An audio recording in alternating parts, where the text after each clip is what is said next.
we saw a little bit of issues. Dropped the green flag, you said it, 19 laps. Some good racing early. A.J. Allmendinger, Noah Gragson, those two guys were going at it, but problems for Brandon Jones. A lot of water overheating early, ended his night. Yeah, team took a little longer to get to pit road than perhaps they wanted to. For that reason, the water out, the engine expires, but then pass for the lead, little 16-9-7, pretty good battle. A.J. was able to control the lead there as we had comp caution come out right around the same time as the rain came, so the cars were on the pit road. They had a pit stop. A couple guys are going to cycle to the front, all right, we are back. But also, one of the about things that's interesting is the 14 hours later, we are back. The teams were able to change a few things on the cars, one of those being grill tape. But inside of that car, nothing changes for the drivers. Yeah, no real assistance to the drivers and no real assistance to the car. Back and ready to roll again. A little bit to cool your engine. You know, we came here expecting a So, of course, the messages begin to roll in because I'm trying to watch a race. You shouldn't really have to worry about handling. It's going to be all speed. But you see today, already 86 degrees. It's only going to continue to climb. I slept so good. I slept all the way to my alarm. Did not fucking move till my alarm went off, and I was like, wow. Well, it may, because it's really hot and slick, and you talked about it, the drivers. I was knocked the fuck out, as they say. I was so knocked out. Extremely hot. It's going to be a test. Even though it's a short race, it's going to be a test for these drivers. Yeah, the temperature's going to continue to climb. We were almost 20 laps into stage 1 last night. We had the comp caution, and then during the comp caution, Brandon Jones blew up. We had rain, and then lightning, and then more rain, and they put the race to today. Hey, Robert, what are you going to see? What movie are you going to see? I'm going to sit here and watch the Xfinity race. The red flag, he found himself sitting in third place. He told me this car got money on Michael and Nit. Had fun playing Busted in GTA last night for you guys. That was a lot of fun. I'll stream that. That'll be our Busted in GTA is our official rain delay game. So look forward to that and more rain delays in the future. Hey, Michael. Michael, I just woke up about 10 minutes ago, and I'm still wiping the sleep. My eyes will not open. I have so much sleep in my eyes, like my vision's blurry, and it's like fucking with me. But I am well rested today. What's on the drivers in the race today? The weather, the real feel, we didn't see it. 86 degrees is the temperature of the real feel. 100 degrees, and Junior said it. It's gonna be weather looks good. Sun's out. It's a beautiful day. I bet it's hotter than fucking shit down there. That looks like a moist, miserable heat. Smells like Florida to me. Why did they give the Xfinity cars a smaller plate? I still can't figure that out. The package sucked anyway, but you already gave them a smaller plate. Temperatures higher today because of the heat from the sun. Track will have a little less grip, so that might challenge these guys in the handling of the race cars. Let's go down for some quick thoughts from the Peacock Pit Box. Oh, yes, it's college game day. I'm not that big of a college football fan, but that is a momentous day. I'm so ready to watch some damn football, I might check some games out. I'm going to have a lot of time between races today. Who am I kidding? Between races, I'm going to stop the stream and go play Busted in GTA like we did last night. We saw some guys up front, but that could change throughout the afternoon here, right? Absolutely, and I want to know where it's 86 degrees at, because I'd like to find that right now. It is really hot, and talking to A.J. Allmendinger last night, he was talking about how well his car is handling. He was surprised, despite the reduction. This is why we don't have Daytona races in the summer in the afternoon, because it is so hot. You usually don't think that, but Daytona is a handling racetrack. If this thing gets hot and slick, oh man, we could. Weather like this is why the Coke 600 is running in the evening. Even though a couple years ago I was like, man, 600 should be in the afternoon. Then I went to that Xfinity race where it was 100 degrees at 1 o'clock, and I was like, fuck this, never do it. Never. Where they were thinking about either no tires or 2 tires, we might see some 4-tire stops and depend on if they're going to be able to put their driver in a position to go win this race. Yeah, and we still have yet to see how this race is going to play out. Is it going to be 2-car tandem drafting? How is it going to work out with the reduction? They can't tandem draft. They can't lock bumpers, Brad. Brad just said, are they going to tandem draft because lower horsepower? They can't. They're not allowed. That's the reason they're not allowed to lock bumpers. NASCAR banned the fun. Oh, my goodness. Man, make me kind of want to get back down there and get another one. Well, hold on, man. It's 100 degrees in those cars. You don't want to. Yeah, maybe not tonight. So, Steve, yesterday we talked about it. We'll talk about it again. And as especially now with the temperature. Last time the Xfinity race got put to Saturday afternoon in the summertime at Daytona, William Byron won because of the overtime line, and it sucked. Let's hope for better things today. Talk about that a little bit. Yeah, so he's wearing a Whoop band, which is basically a fitness and health wearable. It's a wristband. Justin Allgaier, and I'm going to give a little shout out to Brandon Jones. He wore one as well. Unfortunately, not in the race today after his motor issue. But this band will tell you a bunch of things. It gives you heart rate.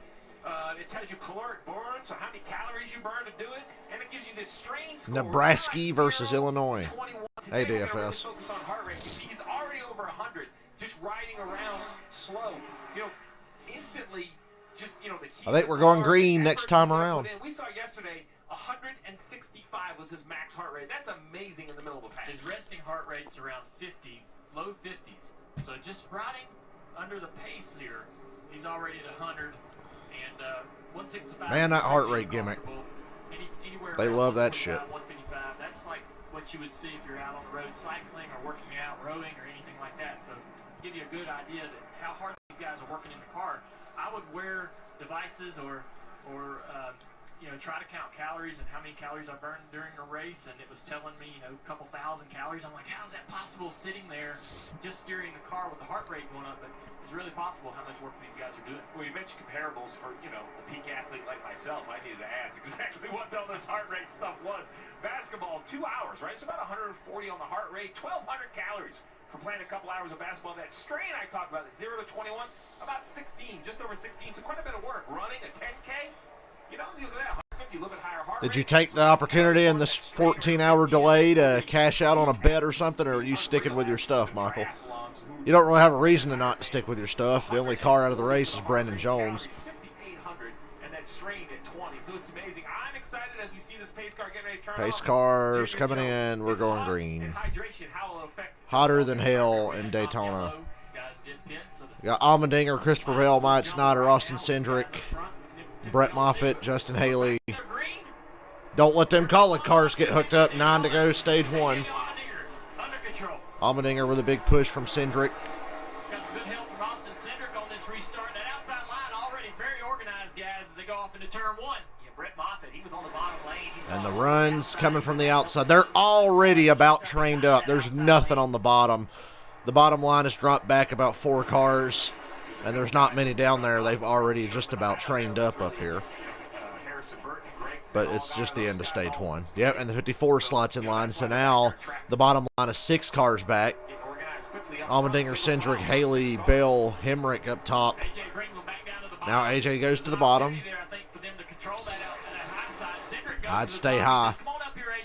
And now Snyder slips up trying to get into the outside. Cut across the nose of the 54. That looked risky. He had his teammate Michael Annette on the bottom. He jumped on the outside, made it 3 wide. Got in front of him. Now he's the second car. Train kept a rolling. I'm still waking up, guys. Yesterday I was tired. Today I'm just now waking up, so I'm like, duh, my brain. What I do like about this bottom line is we ride on board with Jeff Burton is look who's in it. I was going to say they were going to stick with Noah Gragson ducks out from behind. Jeb Burton 3 wide in the middle, about 6th place. And now Noah is in the sucker hole because he got greedy. He's going to the back. He could stay there for all I care. You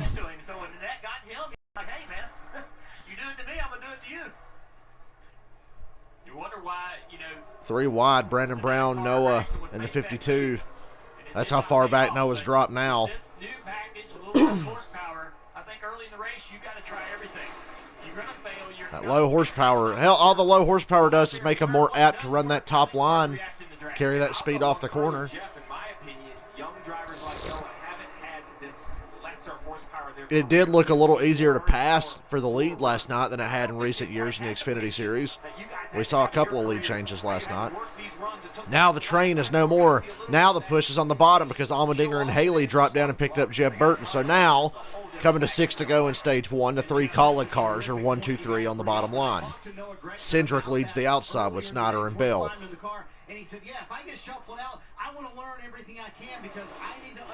Looks pretty racy, actually. I know they'll train up again because they did it last night, but it looks pretty racy.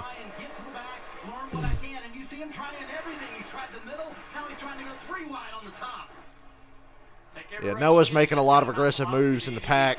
Says he wants to drop to the back and learn all he can. I'm sure these other guys appreciate his learning here if he wipes out half the field.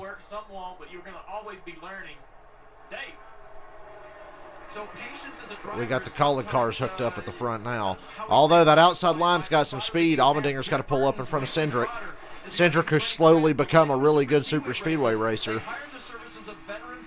Like Jeff Burton said in the pre-race last night, we didn't really think of Cindric as a super speedway guy. Now I do. He's always in the mix. One Daytona, he was running like top 5 at Talladega when the rain came. And he's up here giving the collet car spits. He's making Allmendinger have to cover both lanes. One thing I'm surprised by is just how racy these guys have. Now Haley and Allmendinger slip up top, leaves Jeff Burton to lead the bottom. 5 to go, stage 1. This inside line hasn't been able to dominate. The outside line hasn't really been able to dominate. A lot of side-by-side action throughout the field. I'm surprised to see that early. Hopefully these guys keep it clean. They've only been racing for almost 5 laps. I'd hate to wait 14 hours, then get 5 laps further in and get taken out. Don't stay with the 10. Your teammate on the bottom. Go up and pick up the 11. There you see him doing that. Now you'll see him move down, try and pick up the 10 from that bottom. So Allmendinger and Haley together are playing the lanes. It's not just Allmendinger, the leader, cutting across. Oh, Cindric hit on into the wall, and there goes my money, Michael Annett. Save it. Save it. Oh, he got damaged. Well, there goes my money. Cindric got across somebody's nose. He got hooked into the outside wall. Michael Annett spun. I don't know how bad his damage is. I think he got hit in the front. Cindric's probably done for the day if the front wheels aren't lined up. Damn, Cindric can't catch a break lately. Mike Snyder's got damage. Let's go back and see what happened. See damage on Michael Annett's car. All right. The 2 car slid down, came out of the tri-oval and went across the back bumper of the 22, and it turned him into the outside wall. That's the 2nd week in a row Cindric gets taken out by Mike Snyder. Not intentional, mind you, but that looked just like Elliott Sadler and Jimmy Johnson at the 2012 Daytona 500. That looked exactly the same. And poor Michael Annett's the 1 car on the bottom line that gets fucked by this. Look at this. The 1 car down there. Oh, man, Noah and Hemrick. Hemrick, what a save. Hemrick bounced off the wall, but did you see how Hemrick saved that? And, of course, Noah made it through. Noah was almost in it. Would have made my day. I'm probably not getting any money today, no. What's with these 3 collet cars up front? I should have known. You know, I know if you haven't watched a lot of super speedway racing, you're wondering, why would you push somebody? Why would you the 8 car, Sam Mayer's the one who spun, and him and Michael Annett kind of came together. Yeah, Cindric's right front wheel is not turning. That's done for the day.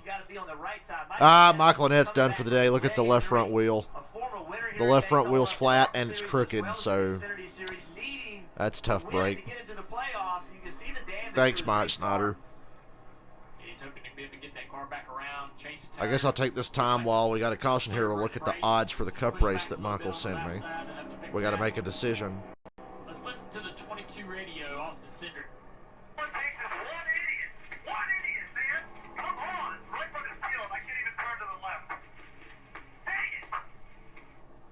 Hear the frustration from Austin over the push that he got from Myatt. You sent me the Cup odds yet? You know, these cars, they're not allowed to lock bumpers in tandem, but they You got to send me the Cup odds. I don't think I have them. And the cars are relatively comfortable, so I'm not too shocked to see someone bump drafting through the travel. But, yeah, where you line up on that bumper is really critical. Lining up to the right is a little bit more comfortable for the lead car. Being offset to the left makes that lead car a little bit looser. Marty. Austin Cindric very frustrated. You see him climbing out of the car. They are done for the day. In fact, they've called for a tow truck for the 22 car to be able to get him back to the garage area. And Austin came into the race saying, hey, I'm a big believer in the law of averages. They won here in Daytona in February, finished 2nd at Talladega, so he had a feeling something like this might happen this weekend.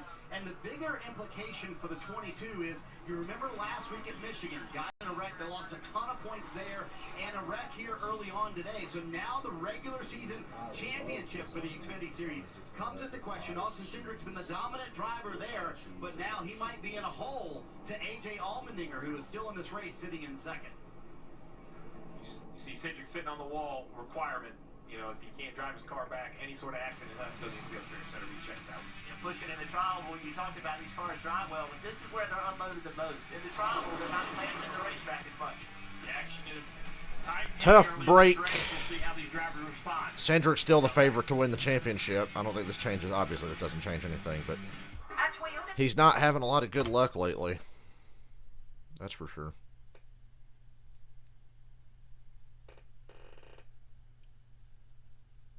I want to go for some big money in the Cup race. My head's telling my big money brain is telling me Bubba Wallace or Ross Chastain, because I feel like Kurt Busch is going to do everything he can to help Chastain, and I feel like the Toyotas are going to do everything they can to help Bubba.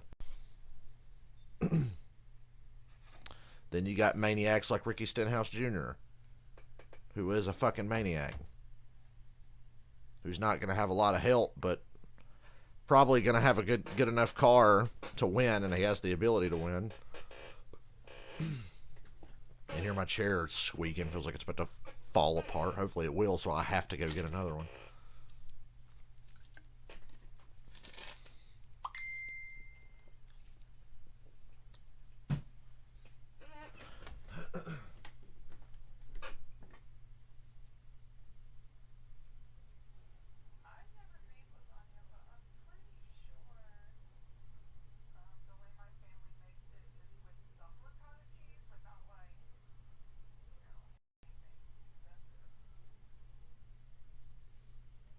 I'd love to try it, but that ricotta cheese shit just overpowers any flavor of anything else. But I'd love to try it anyway.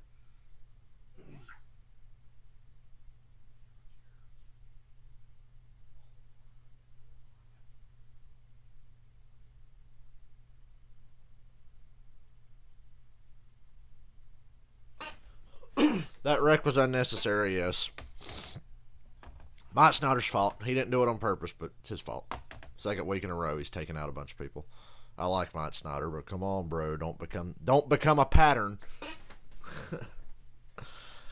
Don't become the pattern. Behave yourself.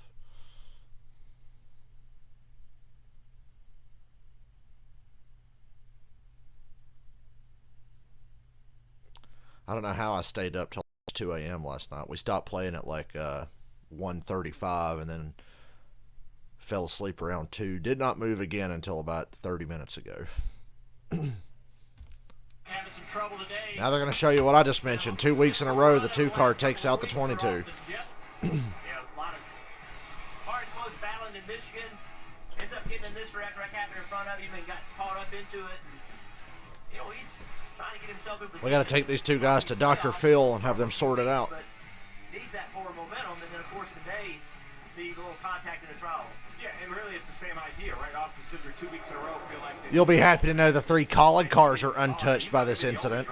Although Jeb Burton was 1 car away from being in that incident. Racing here at Daytona, and all weekend long here at Daytona, this speedway racing, you're the same guy that's asking for the help, and when the help goes wrong, these are the accidents. We're going to continue to see. Stage 1's going to end under caution here. It is, and so Justin Haley's going to win it. Win a stage point here. He had a nose out in front of Allmendinger at the time of the caution. And now it's time to browse the Cup odds and make a decision. Racing at Daytona and Talladega, and this is really why. Not only, I mean, they have fast cars, but they also do such a great job working together. They're selfless, and they get them orders from the top. And we're going to go there and win and dominate and finish 1, 2, 3. And when they control these races and they get up front like this, it's tough on the rest of the competition. Yesterday when we interviewed Jeb in his car before the race, we asked him about that, and he immediately said, look, I drive for Collin. So obviously Denny Hamlin's the favorite. I don't see why Kyle Larson's a favorite. He's never good at Daytona. He always has bad luck. Willie B and Joey make a lot of sense. I need a long odd guy. I imagine those guys that pit under that comp yellow, they'll probably stay on the racetrack since we didn't get a lot of green flag racing. Dave, what you got on the 1 car? So he has caught the rear of the field, guys. They have torn away some of the bracing and part of the left front fender there on the 1 car, put 4 fresh Goodyear tires on it, and sent Michael back out. He hasn't reported yet on what it feels like. It looks like it's okay. We've seen damaged race cars run well here in the past, And remember how Michael entered this race having missed 4 races. Where's Bubba's name on the odds? I don't even see Bubba's 13 name. out of 12, 41 below the cut line. He needs points today. Exactly the opposite of what they had last week when they tried to win at Michigan with sub-driver Josh Berry. So we'll see what they can do with the rest of the afternoon. Michael's back out there. Oh, there I see Bubba's name. We have seen damaged win these races and run up front. I think that becomes a little more difficult today with the reduced horsepower. Any additional drag you Michael, let's double down. Let's go Ross Chastain for me as well. If he can get that one car in the middle of the pack, it's going to run as fast as anybody around him, but I don't think he's going to be able to Give me Mr. Ross Chastain. Maya Snyder as well, the racetrack behind the net there. Double down. Track seems to be able to get his car going in the right direction. Here comes everybody down pit road at the end of this stage. A few cars staying on the racetrack there. Mike Snyder and Riley Herbst stay out. They pitted it in the middle of stage 1 last night during the competition caution. A couple of those cars stay out. You'll see both of the colleague teammates, Jeb Burton on the top, Justin Haley, the stage winner, in the middle for fuel only. No, it's going to be Jeb is going to take tires, right sides at least for the teammates. They'll try to stick together and win the race off the pit road, Marty. And then his teammate A.J. Allmendinger up front coming into the very first pit stall on pit road. And they said, is it the plan we talked about in the truck? And Jason Trincheri said, yes, the plan we talked about in the truck. Plan A or plan B? So some confusion. It winds up being 4 tires for A.J. Allmendinger, who loses a little bit of traction. Allgaier, Gregson, Harrison, Burton, no tires. Allmendinger, Jeb Burton, Haley, 4 tires. A couple cars stayed out. Could be some handling issues for those guys on those low tires as we get green. Running order is going to be different. Well, cautions here are almost as bad as they are at road courses. It takes forever. Excuse me.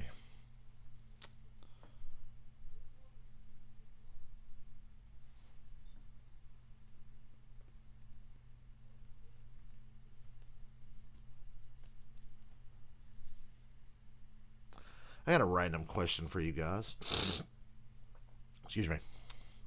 Why do people put ricotta cheese in anything? Ricotta cheese is fucking gross, and it just ruins everything. Calzones, lasagna, anything you put fucking ricotta cheese in, it's fucking terrible. It's like, why bother?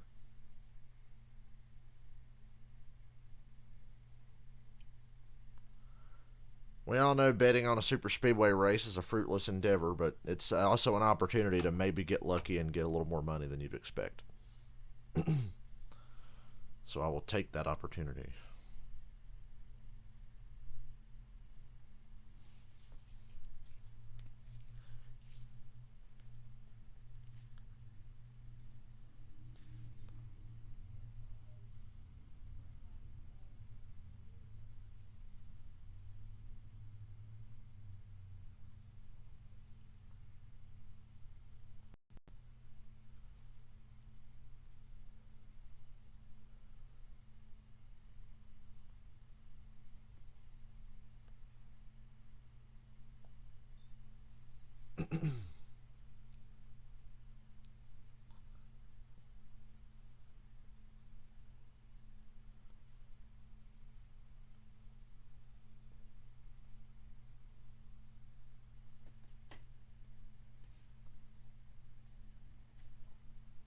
Stop showing football commercials when I still have to wait 2 weeks or whatever. Not quite 2 weeks now.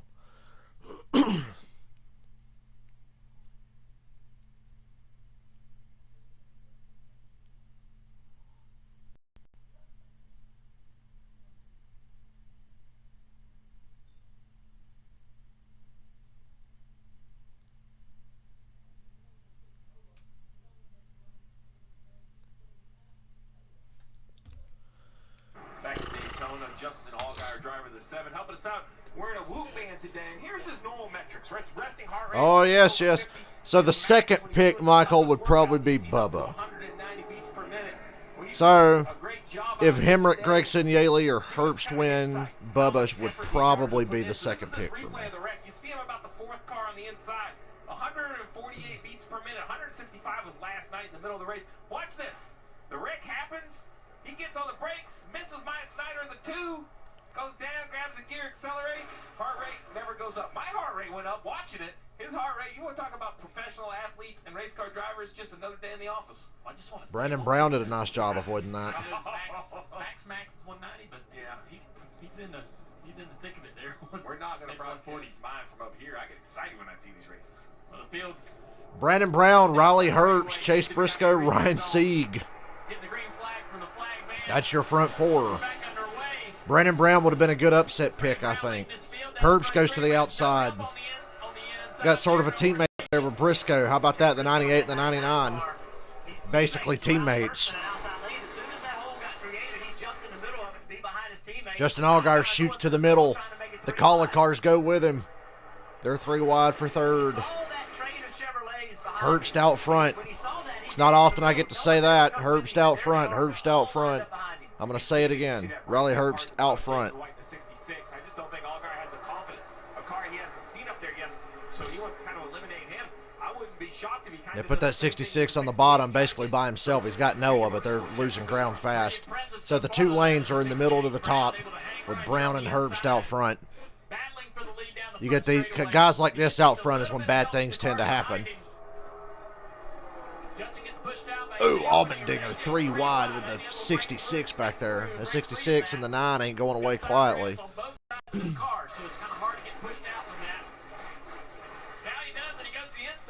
Ooh, Allgaier's car shot up in the center of the corner there. He looked like he got really tight running the middle. Now he cuts down to the bottom. He and Allmendinger slide in behind Brandon Brown. Now Allgaier goes back to the middle.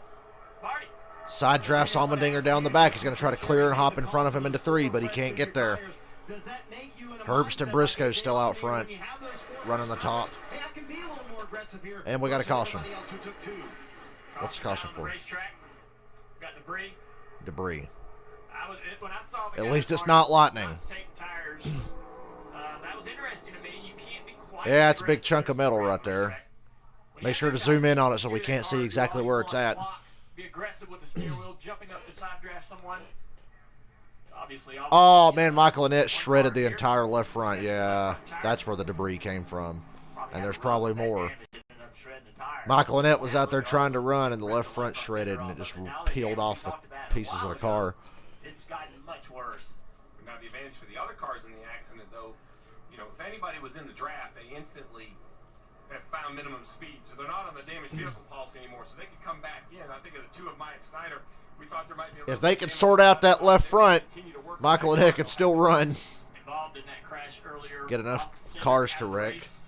Met up with Parker Klinger.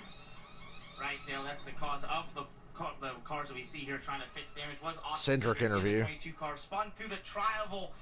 When you were getting bumped there in the left rear, was there anything different you could have done, or was it lost from there?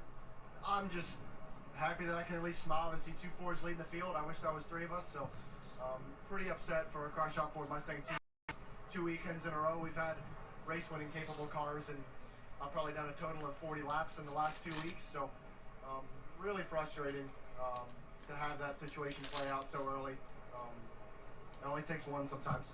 I know you're in a battle for the regular season championship. I am now. Yeah, well, I the year certainly you've am had, now. what is that mentally? How do you move forward in these next couple races and put this behind you?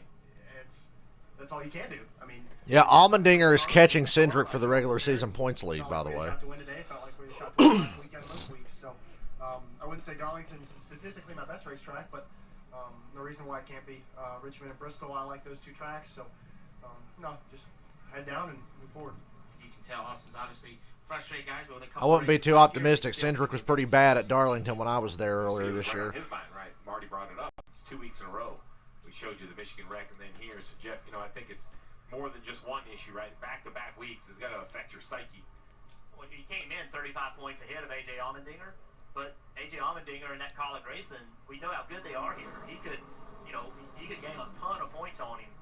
That's his concern.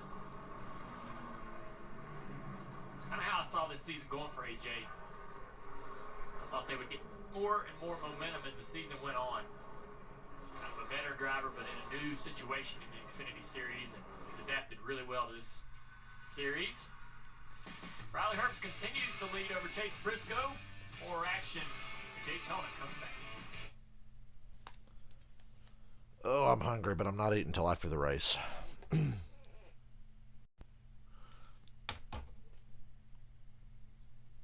I'd flip over to the game during commercials, but my TV is on the NBC app, and I don't have to restart it and watch an extra ad to get back into watching the race.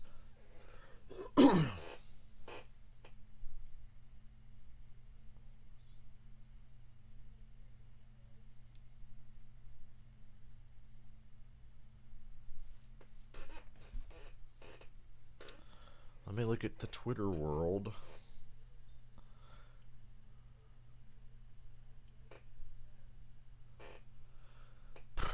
It's going to rain at some point today. Don't know if it'll be during a race or between a race. Question is when. It's Florida. It's going to rain.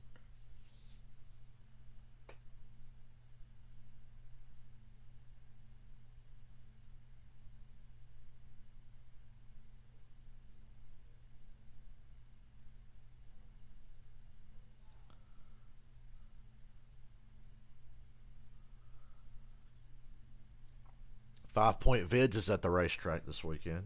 Shout out to him. Great YouTuber there. Quality fucking content from 5 Point Vids.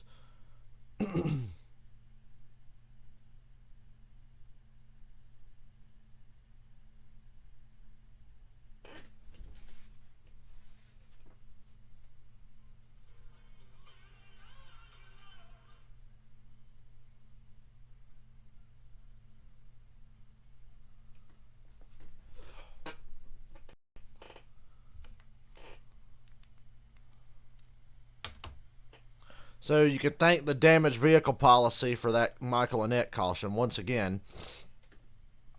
Anytime we get a caution directly because of the damaged vehicle policy, I'm going to point it out. Certainly that's why they put that rule in place. They knew it would make more cautions, and that's what they want. So thank you, damaged vehicle policy.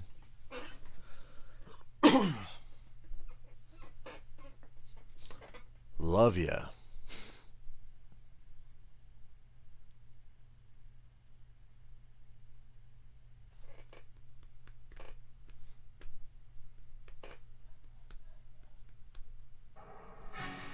NASCAR on NBCSN is brought to you by Ford. 20 on Nebraska. And by Credit One Bank, the official credit card of NASCAR. Go credit1.com. Michael Annett still running. The right side of that car is in perfect condition. He knows he has a problem right here, trying to keep the car off the wall. The left front tire comes apart and just rips the fender off of it. So, Michael, I'm technically not out of the race yet. Their day just got that much more difficult, Steve. Just going to have to continue to work on it. The concern they have right now is their damaged vehicle clock is so low that I don't think they can continue to work on this yellow. Now they have to stay on the racetrack and get them in. Yay, we're going to get another caution for damaged vehicle policy because they can't come back in and continue working on that car. Kind of smacked the outside wall with the right front and the right rear. Daniel Hemrick, pit road, he got some minor damage earlier from that accident. He kind of bounced off the wall. Didn't look like much. Just an outlier about the 16 car. That 16 car, holy crap. I said that last night. He's got by himself speed that none of us have in the drive. Allgaier just said that fucking 16 car is so much faster than everybody else. And I noticed that last night. I hope I'm scanning to hear that. It's really impressive. You could really see it when he got out front. He could put like 3 or 4 car lengths on the rest of the field when he's just out front. The dominance in the cars is one thing, but how Cindric's regular season points lead is definitely in trouble today. Makes it so hard on anyone else to be able to even get up and try to race for the lead when there are 2 or 3 of those guys up there controlling the front of the field the entire time. Well, it seemed to me, guys, in the last couple races at Daytona, Talladega this year, the Chevys and Colleague, although they've been winning races, they haven't seemed like they just had so much more speed over the field. But today, I feel like they do. I feel like this car, I think that I really believe that also all these Chevrolets look like that this lower horsepower has helped them. I just feel like they've gotten their advantage back. Well, the Chevrolet looks like he's got great pace. We got Brandon Brown and Ryan Sieg up front, just behind Riley Herbst and Chase Briscoe. Michael Annett and that 98 leading the field, Riley Herbst. The last 2 races, that 68 has crashed out. It's been the wrong time to do that. He's below the playoff cut line. Today he needs to get around Herbst and Annett and work his way back into the playoffs with 4 races remaining before they do that. Yaley was 70-1. Road teammates. Let's see if they play a little bit of strategy here to get themselves lined up. Stuart Haas, front row. Remember, you can't change lanes until you get to the start-finish line. They're the only two Fords. I would have had Herbst pick the outside, Briscoe pick the bottom, and then slot in front of him, but I guess they're doing that opposite. Yes, Briscoe checks up, lets Herbst get in front of him from the inside to the outside, and we're off again for now. Their track position.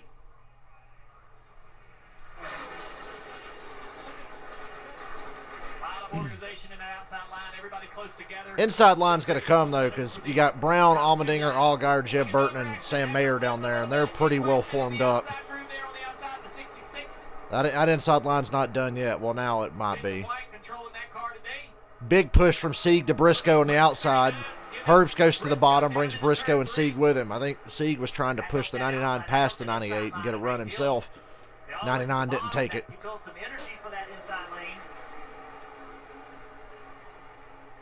They go back up to the top. 20 to go in stage 2. 10 laps from halfway. We will have an official race, it looks like. AJ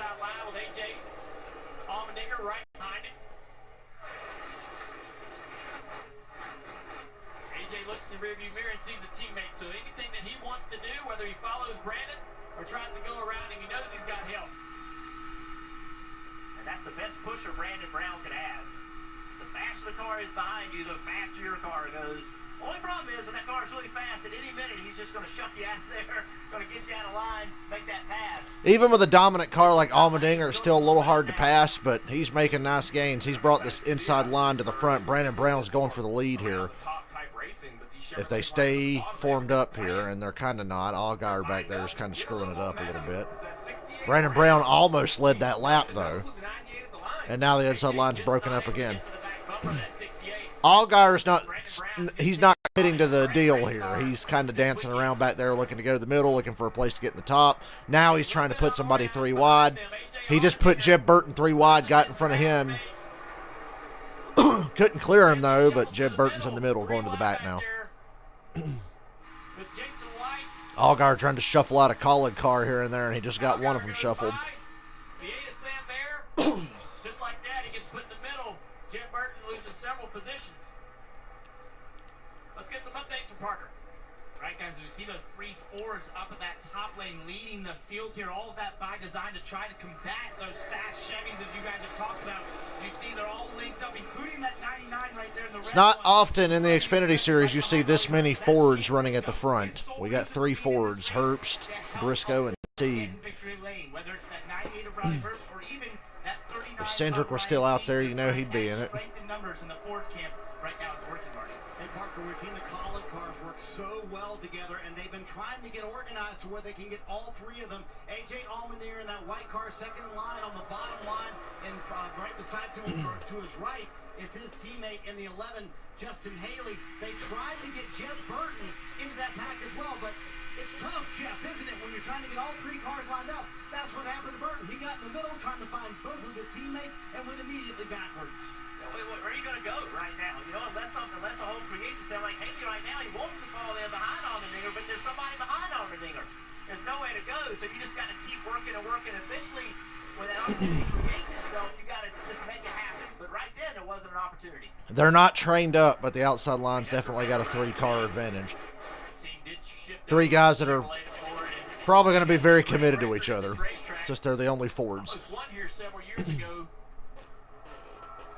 Talk about Ryan Sieg in the 39 and that 68 of Brandon Brown. Those are 2 names that are at the top of my mind for really upsetting the playoff picture.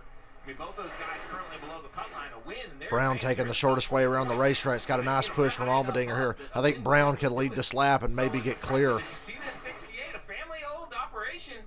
I think it might lead this lap. He led that lap. It's gonna be close. I thought he might have a chance to get clear, but they're at least going to be even with the outside line going to 1. Would get him in the playoffs. You put all your eggs in one basket when you come to Daytona if you're a team like that. I think you absolutely do. You bring the best of everything you got, and they're going to push him out in front. There's a line of Chevrolet. Brandon Brown's clear for the lead off of 2. He can take it if he wants it. Allgaier with a big push to Allmendinger. These 3 Chevrolets are going to clear the Fords. And Brandon lines his spot. Well, these 4 Chevrolets. Here comes Noah and Jeb Burton make it 5. So now that, wow, that was power by the inside line. And Ryan Sieg bails out and tucks into the inside, and Briscoe and Herbst are about 7 cars back now. Brandon Brown out front. Allmendinger will be out front again before long, but he's going to get ganged up on. He got 2 Junior Motorsports cars, 3 actually, right behind him. That's why Allgaier was shuffling out those other Collin cars.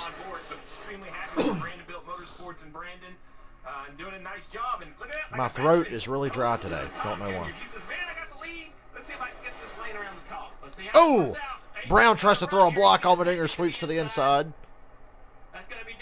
The Junior Motorsports cars go with him. That's going to put Brandon Brown back to about 4th place. Allmendinger takes the lead. Good luck passing Allmendinger. You're going to need every teammate you have to pass him.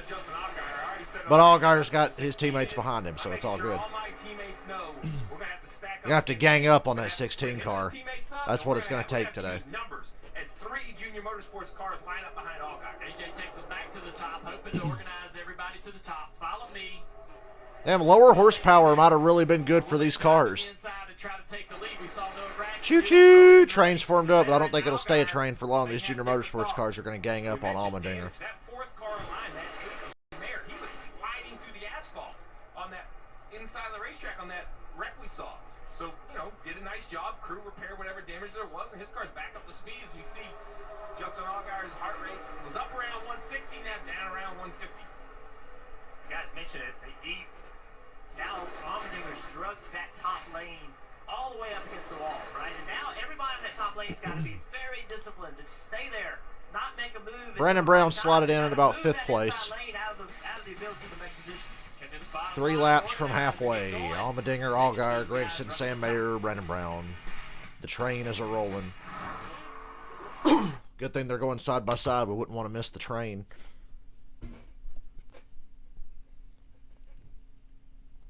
They're not going to beat Allmendinger today, I don't think.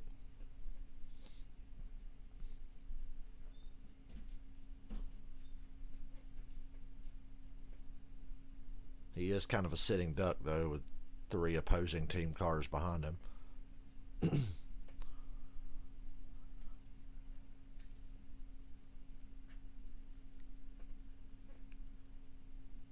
Getting really cloudy again, but not dark or anything. Just really cloudy over the front stretch in 1 and 2. We got a caution here. I hope it's not for the L word. Like I said, it's looking a little cloudy, but oh nope. We got the 90 car has major left rear damage. No flat tires or anything, but he looks like he's got the left rear peeled off, and it's probably laying on the track somewhere. So NASCAR's probably happy. They don't like the train either, but so like, yay, caution.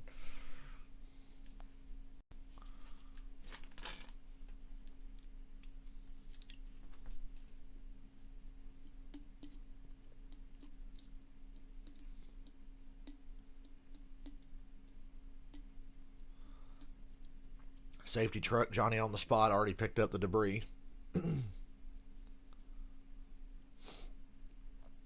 Yeah, Gregson knows something these other guys don't know. He went to the back on purpose repeatedly to try to practice making moves. And AJ's got the best car. So despite me being a Dale Jr. fan, if it comes to AJ versus Noah, you know who I'm cheering for.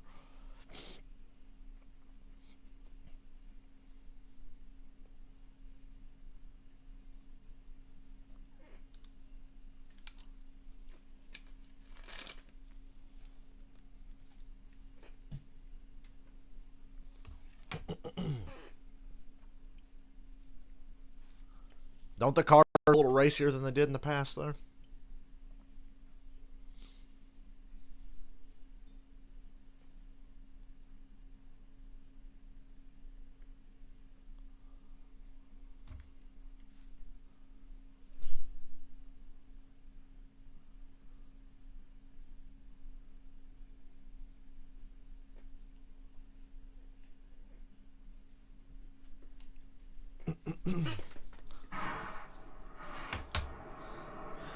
Back at Xfinity racing action here at Daytona. We got a caution on the speedway. Some debris from the 90 car, Cesar Baccarella, Parkland, Florida.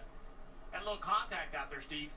Yeah, we're trying to figure out. We saw the debris fly off, and right here is a great view of it. So there's Caesar in the 90, and right behind him is the 23 of Blaine Perkins, and Blaine pulls out as Baccarella. I don't know if he got a little loose or just got high, got out of the gas. I'm not sure if it was an issue that caused him to slow down, but the 23 avoiding the 90 peels that left rear quarter panel like opening a soup can. That thing just peeled right off. A couple cars hit it. I think Myatt Snyder was awarded the free pass, so that puts Myatt back on the lead lap in the 2 car. That little bit of debris on the racetrack can do some damage. You see the front of Landon Castle's car. They'll have to work on that a little bit as it punched a hole right under the headlight there. Car's coming to pit road. A lot of cars pitting. You can just about make it to the end of the race from here. I guess they figure with this caution and then the stage brake caution, they'll save enough gas to get to the end. And, you know, there'll be more cautions in stage 3, but overtime might be a little iffy. But we're not there yet. You just got to plan to try to get to the scheduled distance.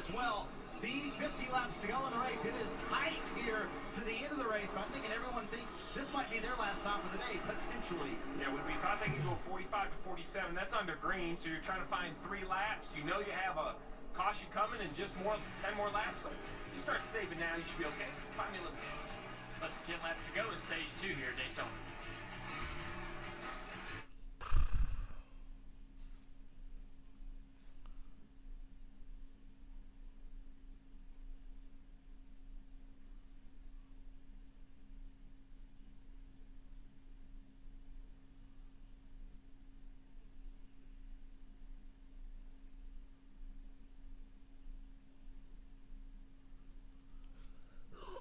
Boy, moving car door numbers is stupid, isn't it?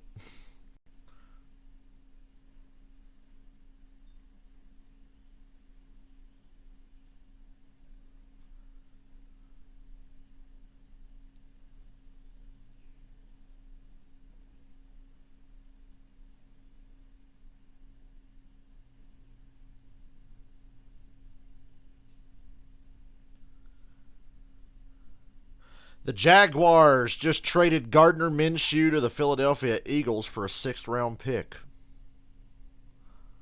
I think Gardner Minshew's going to have a shot at getting the starting job up there because I'm just not a Jalen Hurts guy. But Gardner Minshew just got traded to the Eagles for a 6th-round pick. Now, the Jaguars are going to suck anyway, but if Trevor Lawrence goes down now, you can just forget about him. Till then, they're just going to be a fun car wreck to watch with that offensive line.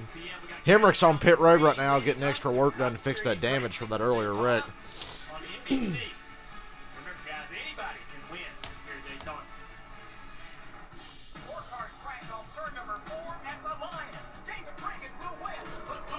Matt Kenseth let David Reagan win here, we know. NASCAR declared the race to give the 43 a win on the 30th anniversary of Petty's last win.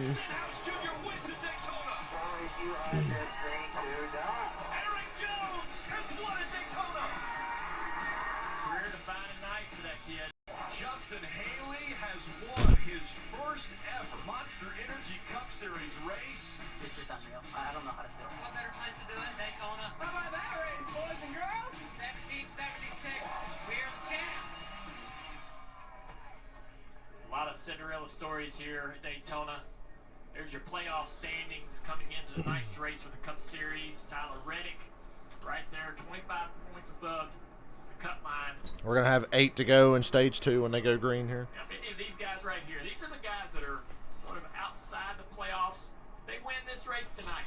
They lock themselves in. All these guys are going for that opportunity. Yeah, some of the names here have wins, some don't in their careers. Well, the last 3 Cup Series winners here in the summer, it was all their first time, right? So how about Chase Briscoe? Maybe get his first ever win, go to victory lane. Or Ross Chastain. I mean, it would be a huge upset to the playoff picture. And this is a track that it can happen. Let's get a quick update from Parker. Right, and another driver in the Xfinity Series that could play that upset there is that 0-2 of Brett Moffitt. Remember, he had to get in the top 20 points. He got some stage points in the first stage. That vaulted him into the top 20. A lot of people had their eye on that 0-2 who finished second here back in February. He could be a huge upset this playoffs. Riley Herbst on the outside lane. He is in a battle trying to point. Riley Herbst, Brandon Brown, Chase Briscoe, Brett Moffitt had a lot of cars pit, thinking it might be their last stop of the day with these caution laps and the stage brake yellow. We'll see. Herbst definitely got to get the points here. Inside of that front row, trying to stay up front, keep that track position. Green flag. Damn, Brandon Brown launched out and got in front of Riley Herbst. And then Herbst goes to the bottom. Brown throws the block. Briscoe goes with Herbst. He's going to drop down in front of his teammate in the 99 for Briscoe. Good for Brandon Brown. Got out front again. 3 wide off of 2 for about 6th place. Oh, Moffitt sweeps to the middle. Herbst throws a block. Mayer and Gregson stay on the outside. Moffitt's in the sucker hole. Blowing up Allgaier, who's also in the middle. And now, yeah, the outside line suddenly looks strong again. And Sam Mayer's out front. Sam Mayer with Noah Gregson. Gonna lead this lap. First ever Super Speedway race leading Daytona. It's not supposed to look this easy. This young man doing a great job. And an ARCA practice. That's the only thing he's done here before. Oh, that top line, very organized. A lot of cars you see at the bottom, very sporadic. That 68, got a couple Fords behind him. Everybody looking to get to that top lane as soon as they can. It's a great big hole right there behind Allgaier. There they go. Jeb Burton in 4th place goes to the inside of Bill, brings Allmendinger with him. Haley can't get clear of Brandon Brown. They were going to try to sweep around everybody here, the College cars. Now Jeb Burton's leading the inside line, and Haley got down there with him, so here come the College cars. Both College cars right behind him. And Jeb Burton's out front. Who was it? 12-1 odds, I believe. Colleague 1, 2, 3, Burton, Allmendinger, Haley. And now they all sweep up to the top and block those Junior Motorsports cars. Choo-choo! Wow, that was like the fastest the trains formed up this entire race. He said, we'll all work together until that last, and then we'll see who's going to play nice. But this team talks about it all the time. Jeff mentioned it on the air yesterday. It's family. We work together, and we want to see a college Family, was this Fast and Furious? even if it's not the one I'm driving, Parker. Right, Dave, and we saw Sam Mayer there stick to the top lane with his teammate Noah Gregson. Which one's Vin Diesel? Allmendinger? He's kind of weird and eccentric. Tab Boyd, who has a lot of experience, won with William Byron here in the Cup Series last year with spotting. I'm just going to listen to him. So guess what happened? When those College cars went to the bottom and formed up, Tab Boyd said, stick with Noah. Don't 5 to go, stage 2, single file. The choo-choo train. Parker, 5 to go in the stage, and they told A.J. Allmendinger, who sits in second, Excuse me. behind his teammate Jeff Burton, don't do anything crazy here. Ride, let the 10 win this stage. So Collick trying to make sure Jeff Burton, who could use a couple more playoff points, gets one more right now. Sam Mayer ducked out of line and got to the inside of Haley. You see Jeff Burton and Allmendinger immediately react and go to the bottom. Oh, Allmendinger couldn't get clear of the 8. Jeff Burton's going to be on his own here against 3 Junior Motorsports cars. Brandon Brown's slow. Brandon Brown's coming to pit road. Out of gas, the 68. That's weird. 68 is just a shocking mistake. Last on pit road at lap 17, they must have figured they could go all the way to the end of this stage, but with only 4 laps to go, he's coasting to pit road. This miscalculation's going to cost the 68. Hey, Steve. A ton of points. Yes, Dave. So yesterday, leaving the garage during the rain delay, crew chief Doug Randolph told me that they couldn't do this, that they wouldn't make it to the end of the stage. He says, my math doesn't work out. Something must have changed his mind. Maybe all the caution laps, but it still wasn't enough. Still Jeb Burton, Sam Mayer, Noah Gregson. This is costly. Noah goes to the outside. Mayer stays on the bottom with Jeb. These guys are ganging up on the College cars. They're not letting them control this race like I thought they would. I thought this would be an easy day at work for College.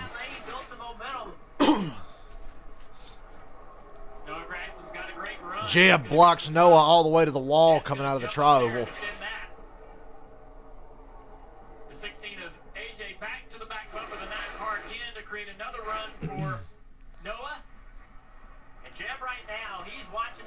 spending way more time looking out of the rear window than he is out of the front.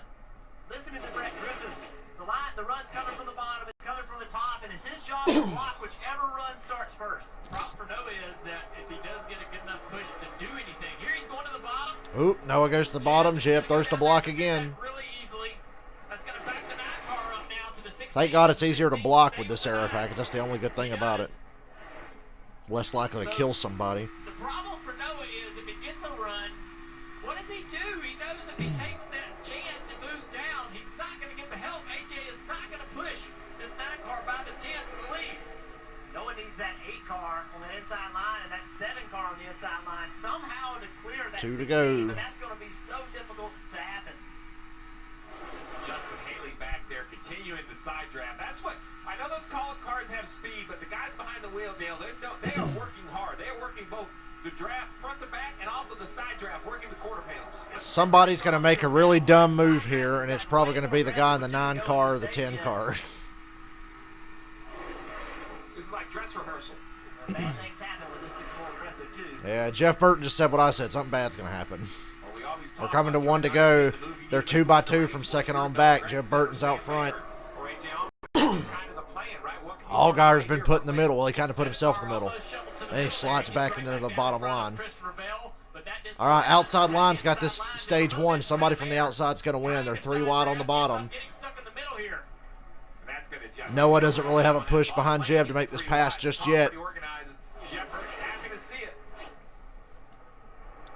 Now Noah's got a push, and Allmendinger goes to the inside. Woo! He went to the inside so fast, I thought he was just going to hook and go to the outside wall, but he didn't. Now the Kala cars are 1, 2, 3 again. They got it covered. Nice run off of 2 by Allmendinger. He went so fast and swept to the bottom, I thought he was going to spin out. Oh, Haley chops the nose off of Riley Herbst. Jeb Burton wins stage 2. Allmendinger second, Haley third.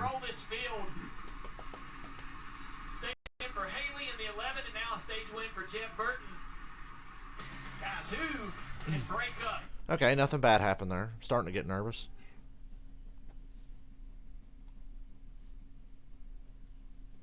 Could have went wrong, but it didn't.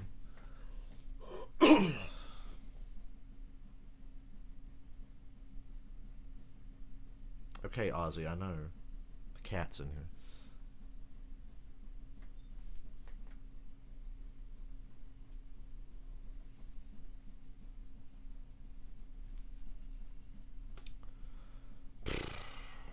I am so hungry. Can't wait for this race to be over so I can get something to eat.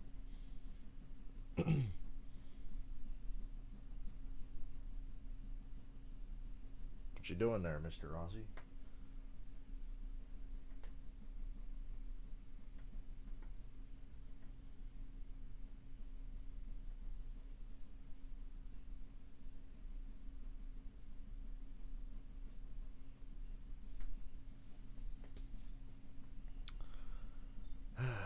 Thank God I slept good last night. I needed that. I don't know why I can't stop coughing today. It's like my throat has that feeling I have after I eat because I got a food allergy, but I haven't eaten anything. Maybe I woke up and started talking too damn fast.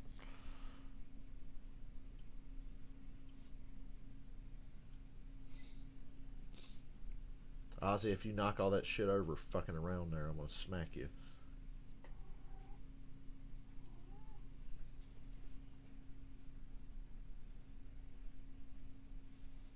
Quit being a pest, Mr. Ozzy.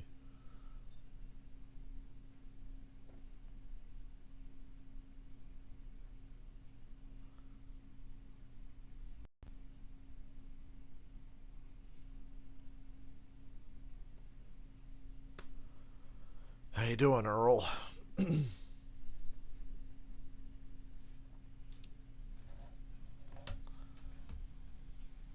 got more cars running than I thought we would at this point. And Noah's made aggressive moves, but he's been very measured with those moves. He hasn't done anything stupid yet.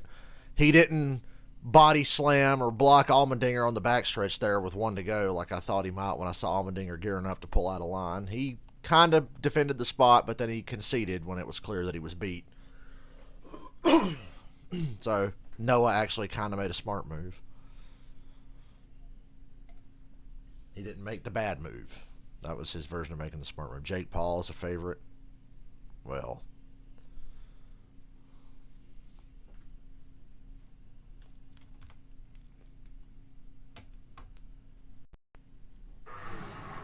as we hit stage 2, cars coming to pit road. Everybody wants to get to this place right here, Ruoff Mortgage Victory Lane here at Daytona. One of the more impressive victory lanes. Pit stops though. Parker.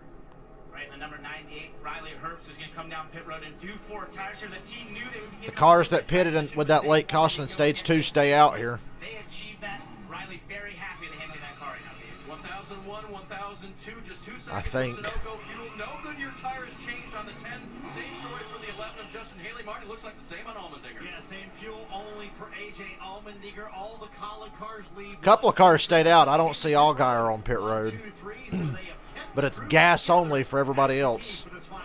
Except Riley Hurst in 7th coming off pit road took 4 tires. Brett Moffitt took 4. But a lot of gas only stops. More work being done on the 18 car. So many cars on the lead lap coming down pit road. You jump into your pit box, you get gas, and then you're trying to leave your pit box as the rest of the field's trying to get to theirs. Yeah, very important. You know, so many different strategies and plans and agendas on pit road. You have to understand the guy in front of you, the guy behind you, what the timing of that is. It's very easy to get complacent, just assume they're going to go to the left side and change 4 tires, call your guy out of the box. Next thing you know, you have damage to the fenders. So, but I do love this. We saw earlier, we thought everybody came in, they were going to stretch the fuel, but for the tendency of overtimes here and the strength of those Colic and Junior Sports cars, got to do something to get in front of the Colic cars. Too fancy on the strategy. Let's go ahead and make sure you're safe on fuel. Go back on the racetrack and race this last stage. Well, with 38 laps to go, we've already seen Colic cars. Really, We don't have a lot of laps left. It's a short race. The last 12 Daytona races here have been won by different drivers. So anybody's at play. If you're in the lead lap right now and your car's in one piece, even sometimes if your car's not in one piece, you can find a way to win this race. We see the intensity level pick up as this race has gone on, and that's going to get bigger. And when that happens, we start. Haley's having a good day. Allgaier's in contention. The 19's in the garage. The 22's in the garage. He got wrecked. The 54 is still running. 68 might be a lap down. He ran out of gas late in that last stage. 98's running well. The 99's right there with him. Noah Gregson's got a good car. And the 39's still in it. Sorry. Can we just skip to 10 to go and get to this and see what's going to happen? Who knew? For so many years, we had promoters in NASCAR paying money for these drivers to race at certain stages of the race, like the halfway award and things like that. All they needed was a points battle and a few points along the way to race. That was incredible. I can't wait to see the end of this. Yeah, this is going to be unbelievable. And like you guys are talking about up there, Well, as far as your top 10 goes, you're missing 3 guys. The 19, the 22, and the 68 are pretty much out of it for now. Well, I know the 68 could still get back in it, but the other 2 cars, the 19 and the 22, are completely out. I've never seen it. It's incredible. I don't know how you drivers do that. Yeah, I don't know what's going to happen at the end of this thing. If they're going to stay lined up until that last lap, should be interesting. Back to you, Dale. We got Noah on the front row with Christopher Bell, 54. I forgot that Bell's in the 54. So the 9 and the 54 are on the front row here. Hear what your favorite driver has to say during the race. Log on to the app to use on mobile devices. Visit NASCAR.com/scanner to start your subscription today. It adds to entertainment value when you listen in on your driver. Absolutely. Well, we talk about a different way to kind of watch this race. And Junior, you mentioned it earlier about proving the athleticism, but I think this also proves the intensity. You see right there, the whoop live of Justin Allgaier. 173, 177, there it is. Max heart rate of the race was 3 wide, beating and banging, coming to the end of the stage. That just proves now all the way back to 127. It's calmed himself back down. We talk about, exertion. And it's not physical, right? Like, he's not physically driving the car hard. It's just the anxiety, the pressure of the moment, the intensity of what these drivers are doing. That is fascinating. I like when you said calm himself back down to 127. I mean, that's still more than twice his resting rate. 180, that's so uncomfortable. Coming back to Noah, Bell, Allgaier, Harrison Burton. Colic cars in the 3rd row, Allmendinger, Jeb Burton, and then Haley in the row behind them. So the Colic cars are still right there with each other. Joe Gibbs teamwork. Bell getting pushed out front by Burton. Noah's fast on the bottom, though, with a line of Chevrolets. We're at 36 to go. But this package here is really racy today. So much more racier, side by side. And Dale Jr. made the same observation I did, so it must be true. I'm not crazy. These cars are racing a lot better. I don't know if it's the lower horsepower or what. That doesn't seem like it's hurting them a lot, but it's definitely not optimal.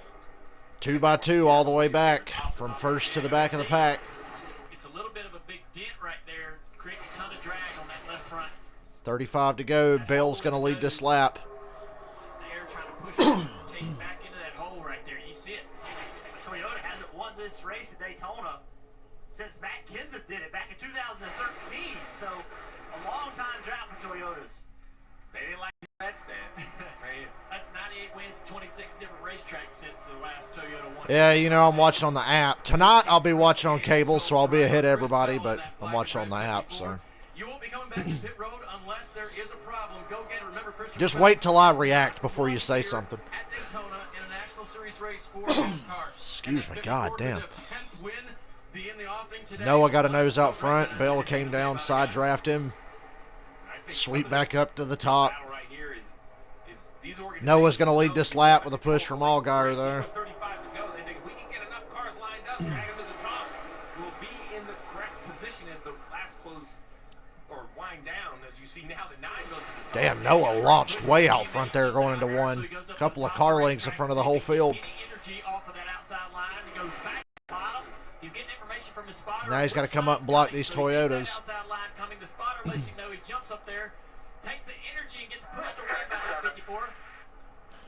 That 16 car is going to be a problem, though. He's sitting there in like 4th, 5th place right now.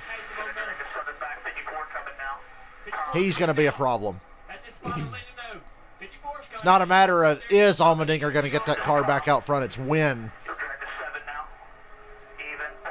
Well, these blocks in the tri-oval. Noah was well clear, but that car looked sideways when he tried to cut down to the bottom running the tri-oval. That's the toughest part of the racetrack. All the guys say there's just no grip there, and it's kind of flat.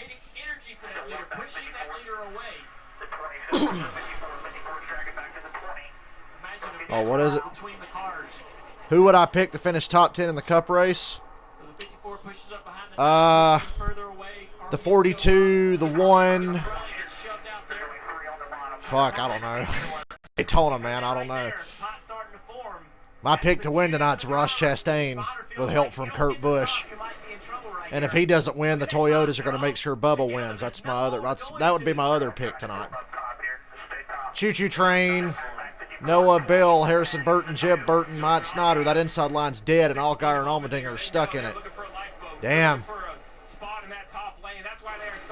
Allmendinger is fast enough. I think he'll keep enough cars interested in jumping down to the bottom with him. But for now, the outside line's got a big advantage. No matter how fast your cars are, if you get enough cars on the outside, look at those collar cars. We see look at the 8. The 8's trying to live for the 7 to allow him to go in there. Can he do it now? The 7 should. Fuck that 8 car. Slot down in front of the 7. Pull that inside line to the front. You can do it. That 8 car, it doesn't look like it's going to happen. Look at Sam lifting again. Mayer 8, his teammate. And Sam Mayer checks up his part of the outside line and lets Allgaier in. Herbst didn't want to check up, but the 8 car checked up and he let Allgaier in. Now Allmendinger and Haley are the only 2 cars on the bottom. They're going to the back. That sucks because now I'm pretty sure Noah's probably going to end up in this race if Allmendinger's completely out of the picture here. And right now, he's out of the top 10, running the bottom. Xfinity Series rookie is, I like my job. I want to do everything I can do to keep it.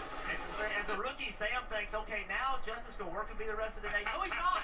Like, I know you did him a favor, but picking the top 10 in the Cup race at Daytona is a lot tougher than picking the top 10 in the Xfinity race, I think. It's near impossible. Outstanding in these super speedway races. He has never finished out of the top 5 here at Daytona. I asked Harrison what's made him so good at these races. He said film sessions with my spotter Tyler Green. We'll sit down for 3 hours and break down the last race at a super speedway track and what we need to do in this race coming up. 30 laps to go. Has been key. And Parker, you know that as a driver, when you can have that time with your spotter, it's critical. Actually, it's everything at these Top, speedways. Dale, the entire field. I was going to say the top 10. No, the entire field, single file against the outside wall. That red car, 5 cars back on the top lane. Remember, he was involved in that. Yeah, Dylan, I'm home tonight. Stage 1 with the 20 I'm not going to Atlanta tomorrow. Left side damage of the car. The team cut away. That concert's got to be rescheduled, so I'll be home. See that dent right there on the number, but somehow they got their lap back and find themselves running right now in the top 5. Mike Sider looking for his 3rd straight top 10 at a super speedway. What an impressive comeback. Noah Grasson continues to control this race. Noah, Bill, Harrison Burton, Jeb Burton, Mike Snyder, 29 to go. There's not going to be a lot to talk about for a while with them formed up like this. You can't use the 18, 19, 4, or 9. Earl, do you have the 24? Because I think William Byron's going to have a strong chance at winning today, so go 24.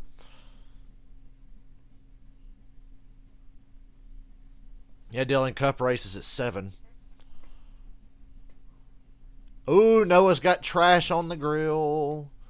We saw what happened last night. The 19 car got trash on the grill and ultimately blew up. What are you doing, Ozzy? Trash on the grill of the 9. Couldn't happen to a nicer guy, and that's sealed off pretty damn. That looks just like the 19 car last night. Oh, we got a wreck in the back. Wreck in the back. Never mind. Noah has been saved by yellow. The 26 just wrecked. Who else is there?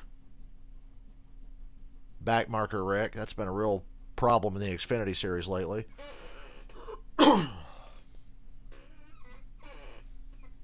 26 is stuck in the front stretch grass.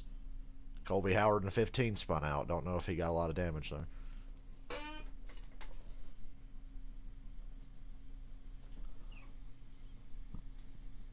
Noah will be able to use the pace car to get that trash off the grill.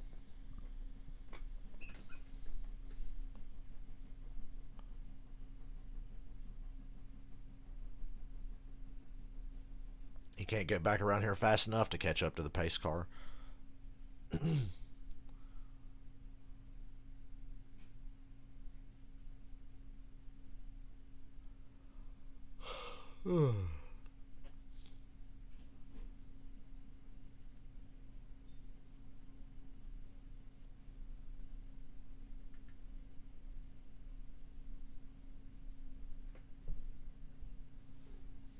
Yeah.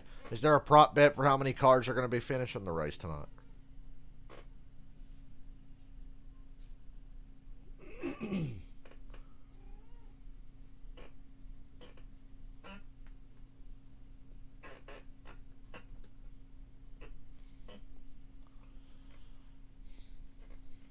Ozzy, you're funny.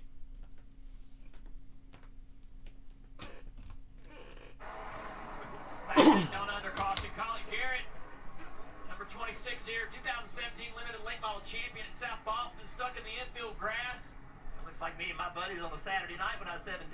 The AMR safety team trying to help. Did you guys see the footage of Jeff Burton and Dale Jr. during the rain delay last night? They were watching the 2001 Pepsi 400. It was really entertaining. Looks like it gets loose or gets some help. Either way, car gets turned around backwards. And we have a caution. Junior, to your point, whether it was just a handling or a contact situation, and then the 9 of Noah Gregson's got to work really close to this pace car to try to get the debris off that car. So he was leading the race. Temperatures were rocketing up in that 9 car. We looked at the grill, tons of debris across the grill. A similar situation that we had last night with the 19. His caution's good for those guys that pitted with about 49 or 50 to go. This grill was covered when we looked at Those guys that were banking on making it on just that last stop. So this caution was a break for this 9 team. He was going to have to either give up the lead to do this. To Lucky break. Every dog has his day, Noah. But the caution comes out. He's able to get behind the pace car, and the pressure coming of the air and the air rolling out from under that pace car can peel away that debris. Marty. Dale, did he learn this from you? He's trying to get that last little piece of debris off. The temps were 235. As crew chief Dave Ellen said, that doesn't worry me as much, but let's use the pace car here to get it off. He said 265 is when I start to worry. 280, that's our day, meaning they would be done for the afternoon. See that little bitty piece of debris on the right side of the grill? This is what it looked like before. So he's got by far the majority of it off. Steve, you and I were debating. Look, they throw the green flag and he gets more fucking debris. Come off or not. Maybe it was best to keep it on there, and then when you're out front, Dylan, I think this caution calling car is back in the race. But in the pack, you should be able They were fucked if there wasn't going to be a caution. Because they got stuck on that inside line and the train formed up and they went to the back. But yeah, now they've got a real shot.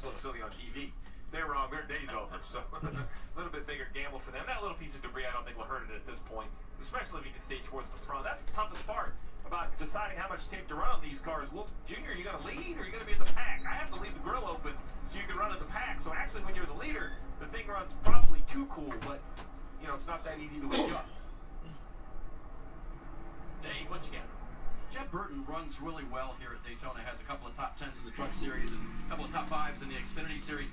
And we mentioned earlier that the veteran spotter Brett Griffin is helping him out today. So when Jeb asked what the plan was in the end, do you want me to take control of what do you think we're going to do? Brett just said, just keep listening. He wouldn't tell him. He's going to tell him when the time comes where he wants the 10 car to be. For now, Jeb is still in the dark, doing what he knows to do, which is listen to his spotter. Yeah, Dave. I think Brett would have been fine telling Jeb, but the problem is everybody else is listening, right? So every team is monitoring everybody else, and that is what these colleague teams want to do. They want to keep that plan amongst themselves. They don't want to let everybody else know. It's going to be interesting to see. Now it's a whole new ballgame. Now that we got this caution, it's going to mix the field back up. Whole new ballgame. Jeb's going to be looking at that mirror trying to find his colleague teammates, but they're pretty far back right now. Yeah, but I thought the rest of the field had done a nice job of separating. When it was a little single file around the top, they had a lot of cars between those colleague cars. It was going to be hard if it was, say, 5 to go when the moves came, Junior. It's going to be hard in 5 laps to find your teammates and make a run. Now we'll have a restart. The whole thing will get shook up a little bit more. I would expect those 3 to try to find each other sooner. Yeah, they've got enough pace in those cars to be able to get right back to the front when they need to. I just want to point out that Michael Annette's still running. 25 laps to go. Hey, Lori. You can be headed on a VIP trip to the 2022 Daytona 500. I could. Visit NASCAR.com/Daytona 500. Enter the code FC400 for your chance to win.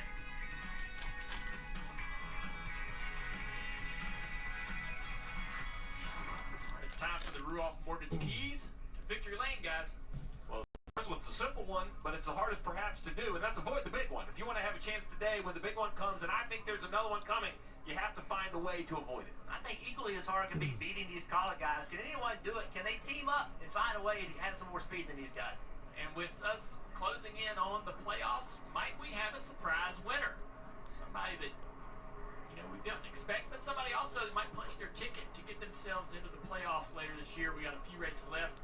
Daytona, Darlington, Richmond, and Bristol. And then we're going to start determining who's going to win this championship. And I'll add, even if it's not a surprise winner, we have some teams that I expected to have won by now.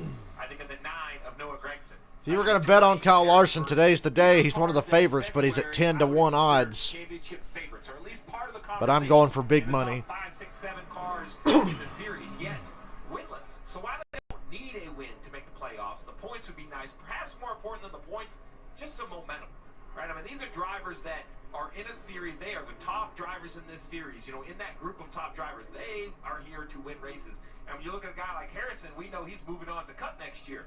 Well, we all know what that step's like, Junior. You know, I'm not saying he won't win a race his rookie year, but we know how tough that is. He's going to go from battling on front rows to battling big pack. That's the expectation. The sun is out again. You want to have a great finish to your Xfinity Series career, get those wins. You definitely want to come out of here. We're going to go green with 23 laps to go. A lot of confidence and excited about what you did in the Xfinity Series and your move to the Cup Series, Jeff. And I know he's prepared for this all his life. A win at Daytona today would boost his confidence, really help that team's momentum going into the rest of the season. Teams lined up here double file. Let's get some updates before this green flag from Parker. Well, Dale, one of the drivers we thought could maybe be a shock winner here, and talking to a lot of people in the garage, they thought this car would be a contender. Was the 02 of Brett Moffitt, but as you can see, that nice white hood there has a lot of black bare bond on it. Got a little bit of damage in that last incident there, and now had to put a lot of that bare bond there. There's a hole in the front that could slow him down, although he's run really fast, Dave. Parker, Justin Haley has won 3 out of the last 5. Chris, I almost got lucky. If you remember the truck race earlier this year, Jordan Anderson was an inch away from winning me $50. In both the first stage and the second stage, Haley predicts over the radio that there's going to be a big wreck up there. He doesn't want to be in it, Marty. Well, Dave, a moment ago we said who can beat the colleague cars. Noah Gregson says, I can. I think I had the speed to do it. Also, that debris we talked about on the grill. There is still one more piece. Dave Ellens told me I'm not worried about it. Noah Gregson has been aggressive all day long. He has the speed. And some teammates back there, Ken the Nine, pull off the win and beat those collie cars. Junior, I'll go one more. We saw the 0-2 of Brett Moffitt coming off with that damage. Man, with 20 Last year when the collie cars wrecked each other in the summertime race at Daytona, Michael Annette was about to take the lead, but then he got wiped out in their mess too. What was the line item one? Avoid the big one. Now he perhaps is a good spot to avoid it. Another thing that comes So that's another time I got close. You know, we have 5 drivers that will take part in the Cup race later today. You don't think about Daytona being an exhausting type race. 23 laps. Gregson, Bill, Harrison Burton, Jeb Burton, Mike Snyder, Justin Allgaier. Get ready for another long 400 miles tonight. AJ Allmendinger's still lurking back there, but he's got some work to do. He's in a good line now. He's in the outside line.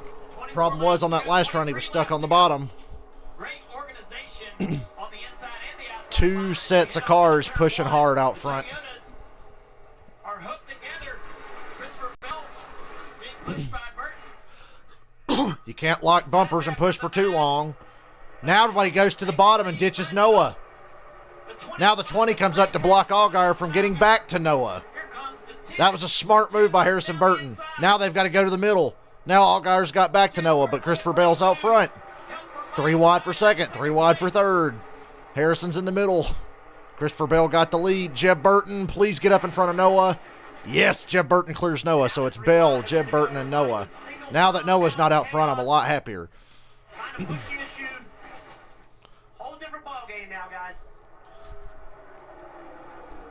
Caution was a break for Noah to get the trash off the grill, but ultimately cost him the lead anyway, so worse for me. Still third, though. He's still in this. Definitely change the vibe. It changes the energy. And every time the leader goes down in the corner and runs the top, you can almost see, I call them the dancing ants, the bottom row and the middle row. They don't really want to be there. Bell's a sitting duck. I really think he's a sitting duck. 3 Chevrolets behind him.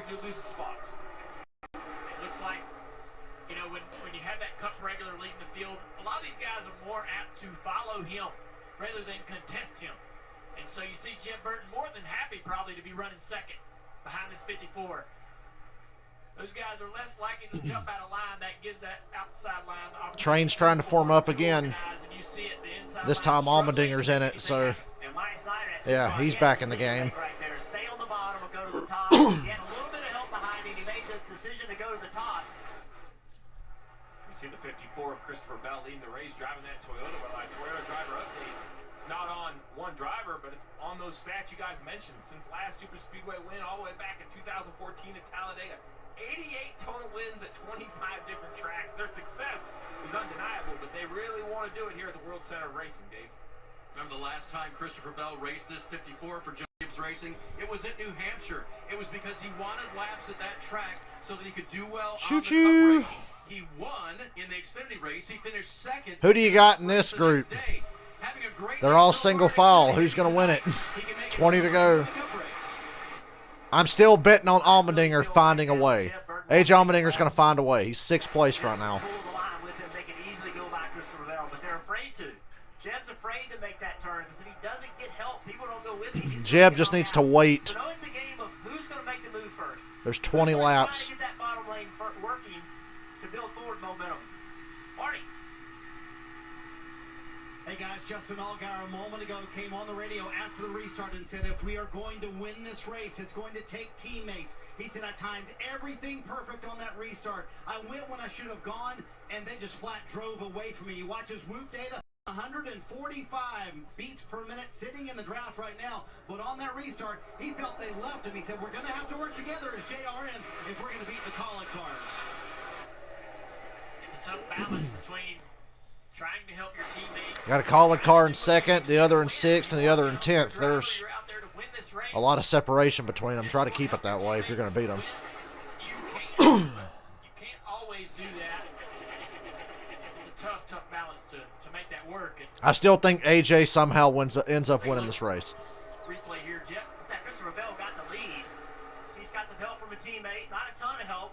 But as they go down the back straightaway, he runs up the racetrack, gets a big side draft on Noah Gregson. Just pulls Noah back. And then The outside line goes with with Christopher Bell, and that allows him to get out front. So a great side draft and some help from behind, that got him the lead.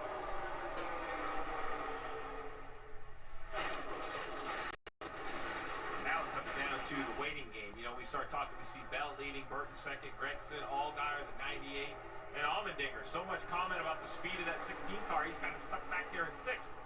Let's listen into the second. Oh, we got a wreck in the back. 90 car. Caution's out again.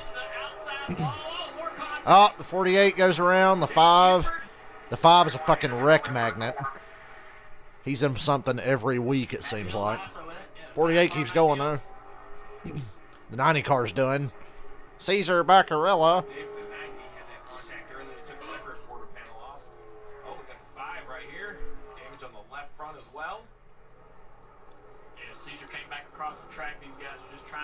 And once again, another back marker crash. Sets up a wild Xfinity Series race finish. And yes, I still think Allmendinger's going to win. This only helps him even more now. Deep in the field. Caesar on the bottom of the racetrack. He's going to come up the racetrack. Stop the back marker, Rex. What a dumbass. The racetrack in front of the 31 car there. Yeah, Jordan Anderson, owner-driver in that 31 car. And these other guys here in the back just trying to avoid as Caesar's coming across the racetrack. Jay Buford, he finished ninth last week, so coming off a good run for him. Unfortunately, see all the hood damage. See all the devices, roof flaps, hood flaps, all of those devices are basically. Can we have a caution on the ground? They're to change the aerodynamic profile of these cars as they spin out.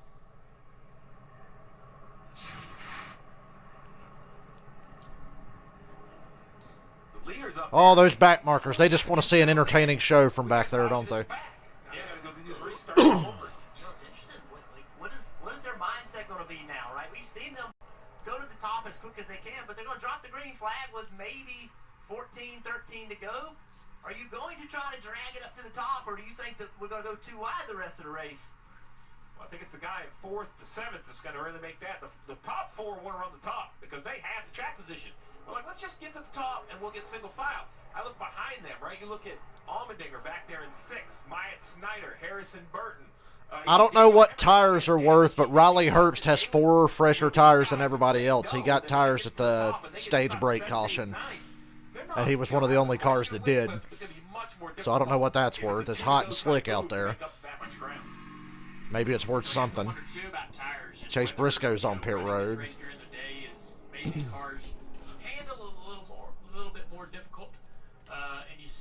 Briscoe coming to pit road to get new tires. That tells me a Cup Series regular says, hey, I want to be more aggressive.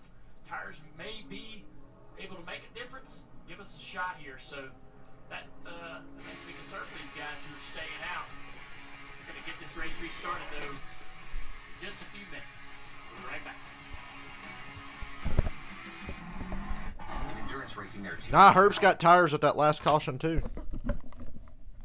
Not the last caution, but the stage break caution. Herb's got tires too. And Herbst is right there in the mix. Yeah, we can't have Herbst winning a race, but I'm just saying it's a possibility now.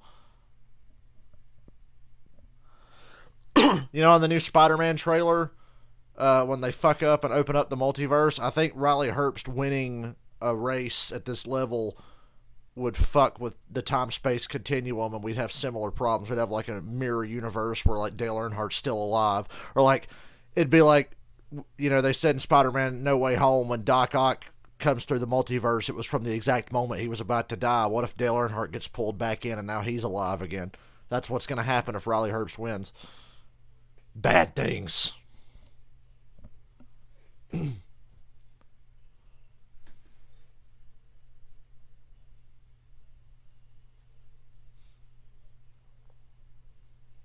Seriously, though, that Spider-Man trailer.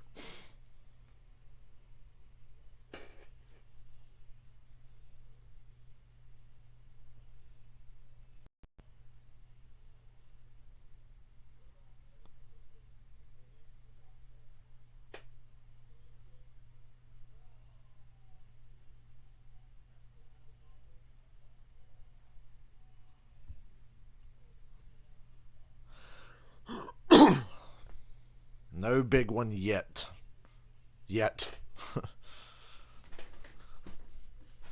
Sometimes they don't happen. Most of the time they do, but sometimes we have races where they really don't happen.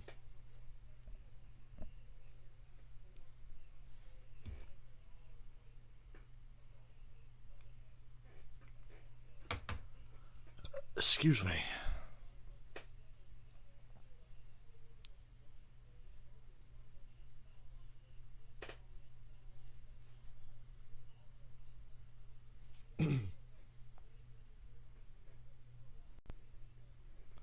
Come on, hurry up. Let's get this race over with. I got food on the way.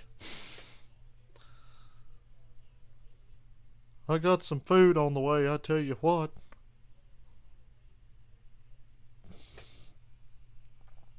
I'm so glad I'm off work tomorrow because it's Sunday and there won't be a race on unless it rains tonight. Like I said, if it rains tonight during the rain delay, we're playing GTA again, so just prepare yourselves. If it rains tonight. Center of racing, when the Xfinity Series takes the green flag, there'll be 14 laps remaining. Jeb Burton in the orange 10 car has a problem. Listen. Uh-oh, Jeb Burton. You only got to make it 14 more laps, Jeb. It'll be fine. His temps are going crazy. You just got to make it 14 more laps, buddy. What are you going to do? There's 14 to go. Just stay out there and run it till it blows up. Yep, nothing you can do. Just go do it. Don't worry about it. On the white flag, I don't care if my thing's about to fucking blow up. That affects what he's going to do here, trying to push Christopher Bell. This will be an interesting restart. I'm interested in that top lane. You see the third car in line of Allmendinger. 14 laps. Bill, Jeb Burton, Noah Gregson, Justin Allgaier, Riley Herbst, and AJ Allmendinger.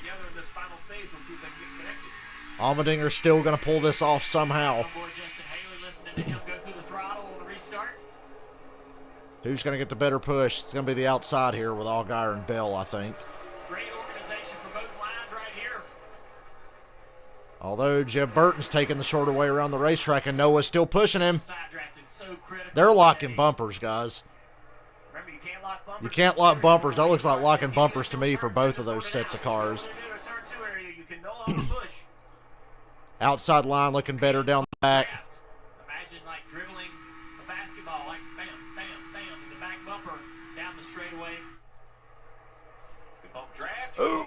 Oh! Side draft from Christopher Bell. Right Trying to come down in the center of the... Do the Stenhouse. Side draft him in the center of the fucking corner and cause a wreck.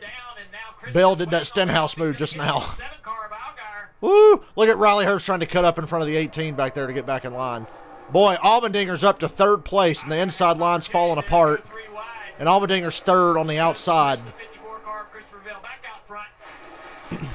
Told you this couldn't have worked out any better for Allmendinger. He's still going to win this race. Let's see what this bottom lane does right here. There's 3 cars. But Bell and Allgaier are still out front. There's another one pretty far back. There he is. Mike Snyder coming to help the bottom. Side drafting from Jeb. As soon as Allmendinger gets this run on Allgaier, he's got to take it. He didn't quite get it there. He had a little bit of a run, but not one worth taking. But he could drop down and pick up his teammate, but do you want to risk getting in that bottom line and it fall apart again? It's not that strong. There's a few cars down there now. But do you want to risk jumping out of line? Ah, nice job, Jeb. Side drafted his cousin, opened up a space to get into the top line, but he didn't take it. He might have been able to take it, but it would have been really close. I thought he was going to move up. I thought for sure. He could have tucked in behind his teammate, Allmendinger. He's going to try to do it again here. Probably couldn't get that information from the spotter either. The spotters are looking at the tail of the cars going off into turn 1. Can he do it again? If he feels like he needs the top, can he side draft somebody again? The last time he was able to do it, now he's staying on the bottom, trying to stay away from these cars. As he gets to the straightaway, let's see what he does. Inside line's fading. Jeb and Noah are about 5 or 6 cars back now. Just nowhere to go. The outside line's surging. We got a smoker out front. A little bit of smoke right here in front of these guys. What in the world? Car down there on the apron of the racetrack. God damn it, another back marker car is going to bring out a yellow. That really, I think, a lot of these guys, they're all probably jumping in and out of the game. Now the outside line's the dominant line. That inside line panicked and dropped back when they saw that smoke and shit. It allowed Jeb, though, to get to the outside. Now he's in 5th place on the outside. That was a break for Jeb Burton. He saw right now. No help whatsoever. Well, at least Noah's probably not going to win now. And Riley's not going to win either, even though that would help me and Michael out. Excuse me. 10 laps to go. There was no caution for whatever the fuck that was on the front stretch last time. NASCAR's like, please don't make us throw another goddamn caution. We don't want to be here all day. It's a short race. Spotters are all up there talking to each other. I'm sure those college spotters are right next to each other having conversations. Problem is they can't relay that to the drivers because once they do, the entire field knows their plan. Look at all the smoke and haze on the backstretch from where that one car was coming around. Collie cars are 3rd, 5th, and 6th.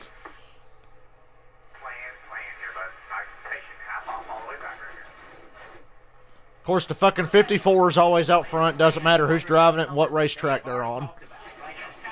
They know what that all means amongst themselves. You know, what lap they think they need to go, from what position they think they need to go. Marty, what you got on the set car? Hey, Junior, we talked about the electrical issues for Justin. Single-digit laps, 9 to go. Under the last caution about that. If I have the fans on at all, I have no power. And on start, no restart, I have no power. What's your volt read right there, your volt gauge? Like 4. Does it go way down when you turn everything on? Like right around here or yellow? No, it doesn't move at all. That's the part that kind of trips me out. It stays exactly the same whenever it's on. So, Steve, for Justin Allgaier to win this race, he's going to need every ounce of horsepower he's got. Does that worry you as a crew chief? Well, I mean, it worries With 8 laps to go, I'm not that worried. You're going to have to diagnose it when you're done. You just hope that, you know, maybe it's electrical gremlin. It is what it is. Short of some sort. There's just only so much. And Noah Gregson just tucked in the back behind the 66. Even if they get a yellow. Noah Gregson right there. He was fighting, trying to get himself further up the line, but just could not find anywhere to go. Now he's the last car in this line on the outside. Yeah, it's a unique situation. First half of this line on the outside. Getting cloudy again over there. Guys in the back half of this are not happy where they are. They're seeing the laps count down. They're getting more and more impatient, and they're going to start making moves, Dave. It's amazing how much quicker they go single file later in the race than earlier in the race. It's kind of counterintuitive. Team President Chris Rice. Brett, all you got to say is plan. You know what you're talking about.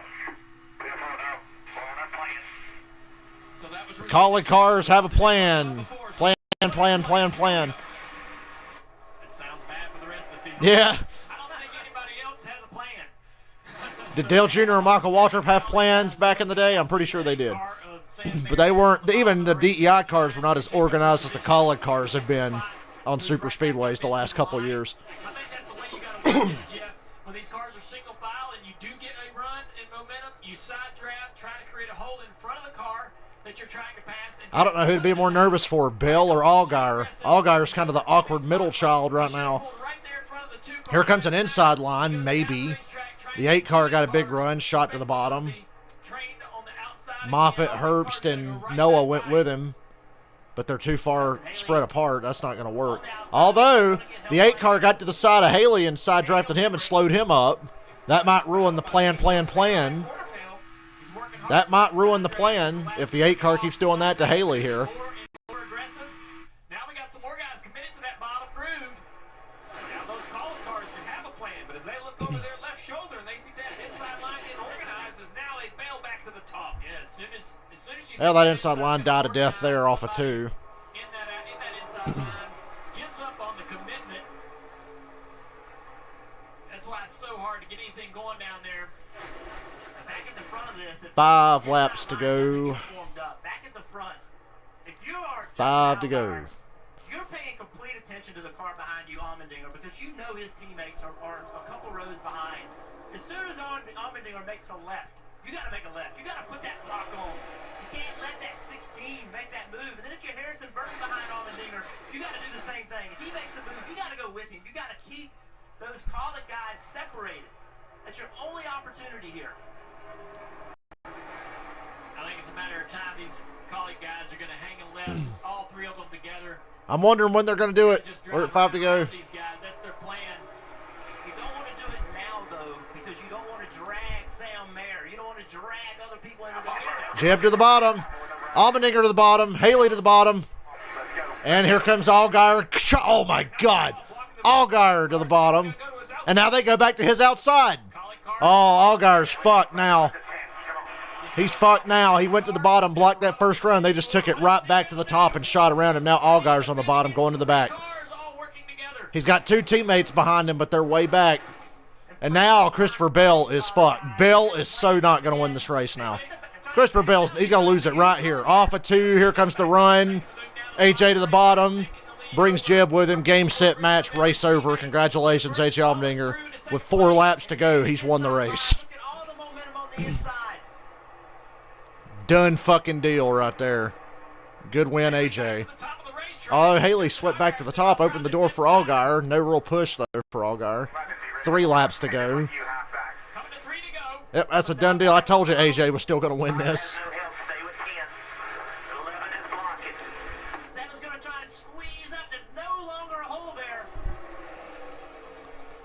Now the only strategy is you have to kind of pick them apart one at a time. You're not going to go from 4th all the way up there. That was a master class in super speedway racing right there. So you're going to have to make these charges earlier, Junior. You can't wait for 1 to go. You have to pass all 3 calling cars. Bottom lane is fading. 1 back to the 10, half back to the 11. And you're running out of time. Now would be the time. If I'm the 54 and the 20, now's the time to go to the bottom if you get clear. 54's was clear, but he didn't take it. I would go to the bottom now.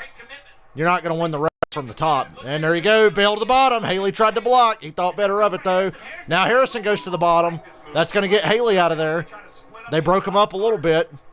And there's real momentum on the inside with 2 to go. Allmendinger and Jeb had to come down and cover it. Although Collick still got it covered. Now Allmendinger and Jeb go back up to the top and pick up Haley again. But that inside line's not done yet. Stay formed up. What are you guys doing back there at Junior Motorsports? Now they've got a real shot. Oh, look at the 10 get up the ass of the 16 and shove him back out front. I thought Bill might have been able to get the lead there, but he got too far ahead of the 20. And Jeb shoved Allmendinger off into 3. They're 3 wide, a little further back. The 8, the 9, the 2. Look at the side draft from the 20. Still not enough of a push to get to the 16. White flag, 1 to go. Allmendinger's got too big of a lead. He's got too big of a lead. That's too big of a lead. He's going to have to block the bottom. He's going to have to pick up the 54 and the 20. He had too big of a lead there. That's bad. He's got Gibbs teammates behind him now. He's got to block them. He's got to block them. He can't get back up. If he blocks the 10, he's going to give it away. Nope, they lost the run on the bottom. Never mind. Collick's going to win. Oh, Jeb! Jeb makes the pass for the lead. Collick goes 3 wide. Wow. 3 wide, Collick racing. I thought Allmendinger had it in the bag. He's going to get a push here from Allgaier. Allmendinger's still going to win it. He's still going to win it. Here comes the push right here. Oh, nope. No, it's Haley. Justin Haley wins it. 3 wide photo finish. Wow. Justin Haley again. I thought Allgaier would be the push Allmendinger needed off of 4 through the middle to just stay ahead, but that outside line off the corner carries just enough speed. That was awesome. 3 wide photo finish. Damn.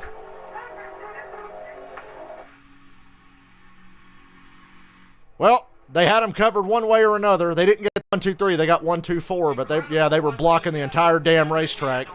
They went 3 wide and covered the whole racetrack. Could you believe it? They were 3 wide through turns 3 and 4 trying to settle this win. And Justin Haley wins again.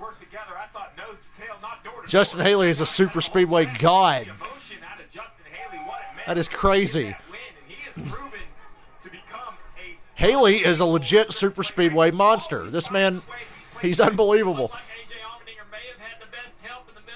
I was with Junior. I thought Allgaier was going to be the push to get Allmendinger the lead. And they didn't fucking wad up 30 cars. There was no big one. Shit didn't get tore up. And fucking Justin Haley is ridiculous.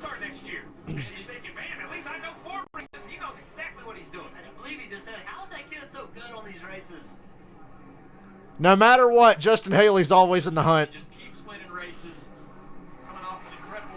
One Talladega last year, 1 Daytona last summer, 1 Daytona now. Won a cup race at Daytona.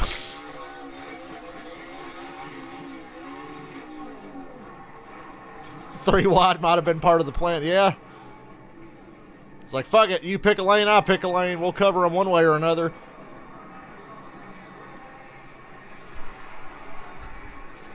Bad points day for the 22. That point lead that Centric had over Allmendinger is pretty much gone.